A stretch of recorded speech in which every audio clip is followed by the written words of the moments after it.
दोस्तों नमस्कार। आज की कहानी है भूखा राजा और गरीब किसान की कहानी। सालों पहले एक नगर का राजा अपने राज्य में रात को अपना रूप बदलकर घूमता था। वो रूप बदलने के बाद लोगों से मिलकर अपने यानी राजा के बारे में जानने की कोशिश करता और उनकी समस्याओं को समझता था। एक रात जब वह नगर घूमकर आया तो अचानक जोर से बारिश होने लगी। उसने देर किए बिना एक गरीब के घर का दरवाज़ा खटखटाया। राजा के दरवाज़ा खटखटाने के बाद घर से एक व्यक्ति निकला। वह एक गरीब किसान था जो अपनी पत्नी और बच्चों के साथ रहता था। गरीब बारिश तेज थी तो किसान ने राजा को अंदर आने के लिए कहा। राजा ने घर में जाने के बाद पूछा, क्या आप मुझे कुछ खिला सकते हैं? मुझे बहुत तेज़ भूख लगी है।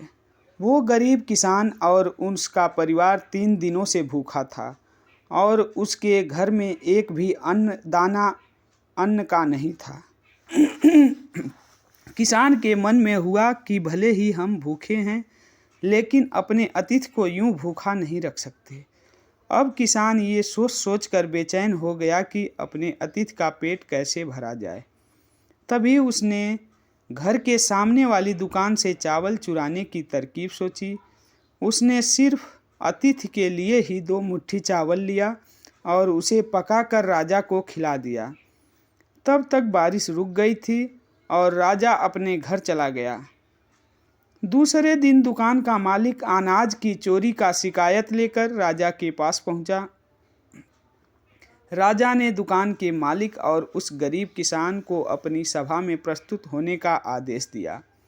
सबसे पहले सभा में पहुंचे किसान ने राजा के सामने जाकर अपनी चोरी का इल्ज़ाम कबूल कर लिया और बीती हुई रात की पूरी बात राजा को बता दी। किसान राजा से कहता है कि मैंने चोरी की, लेकिन मेरे परिवार ने उस अनाज का एक निवाला भी नहीं खाया। गरीब किसान की बातें सुनकर राजा बहुत दुखी हुआ और उसने किसान को बताया कि अतिथि के रूप में मैं स्वयं तुम्हारे घर आया था। उसके बाद राजा ने सभा में पहुंचे दुकानदार से पूछा कि क्या आपने अपने पड़ोसी को चोरी करते हुए देखा था? दुकानदार ने जवाब दिया कि हाँ, मैंने इसे रात में चोरी करते हुए देखा था।